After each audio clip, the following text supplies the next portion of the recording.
Connaissez-vous le programme Électeurs en herbe?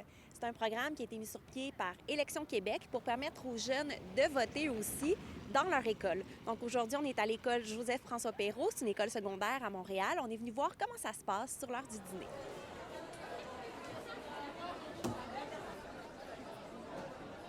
Je viens de voter. L'école a bien fait sa job pour l'organisation. Je pense que c'est important qu'on rende honneur à nos droits de pensée, de parole qu'on a les jeunes, parce que même si on n'a pas 18 ans et qu'on est mineur, on a quand même une tête, on sait réfléchir. Ça me pratique pour quand je vais pouvoir voter pour vrai. Je trouve que c'est important de le faire parce que si tu t'occupes pas de la politique s'occupe de toi. Donc c'est important que tu utilises ton petit bout de démocratie pour aller voter. Disons qu'on est une génération qui se plaint beaucoup, puis les plus vieux nous disent qu'on se plaint beaucoup. Alors, je pense que c'est important de voter pour essayer de défendre les sujets qui nous tiennent à cœur. Quand tu es premier ministre du Québec, tu n'es pas premier ministre seulement des gens qui ont voté. Premier ministre de tout le monde. Donc, c'est important de savoir ce que les jeunes ont voté, pour qui ils ont voté. Donc c'est vous qui organisez un peu le programme Électeurs en herbe ici à l'école? Oui, c'est moi qui l'initie. Depuis plusieurs années, je veux faire participer nos élèves à l'appareil démocratique, que ce soit élection municipale, provinciale, fédérale. Si ça éveille quelques esprits, tant mieux, parce que c'est la relève.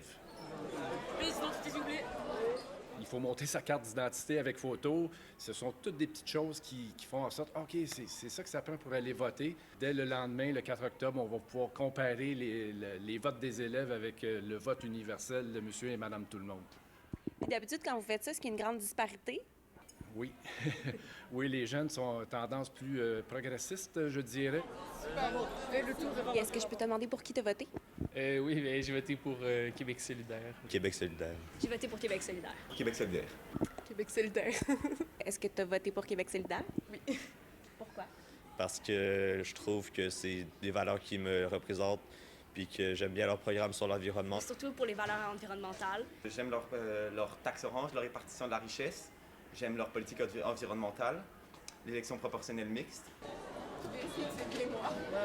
C'est aussi un problème que les gens sont pas assez informés.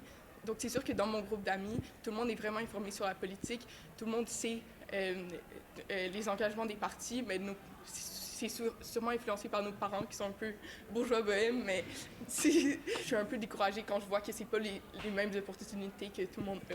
Qu'est-ce que tu dirais aux vieux chialeux qui disent que les jeunes ne s'intéressent pas à la politique? Je pense que c'est un peu une grosse généralisation, là. Ça dépend vraiment des milieux puis de à quel jeune on veut parler. Moi, je connais beaucoup de gens autour de moi, justement, qui veulent voter, qui ont hâte de voter. Je pense qu'il y a aussi d'autres façons de s'impliquer qu'en allant voter. C'est important d'aller voter, mais tout ce qu'on a vu avec les grèves, les manifestations, ça a mobilisé énormément de jeunes. Moi, je pense que les partis politiques ont une responsabilité, là. Je trouve qu'ils ne vont pas chercher beaucoup les jeunes. Est-ce que vous allez aller voter le 3 octobre? Évidemment, oui. Je prêche par l'exemple. Merci beaucoup. Bienvenue. C'est correct?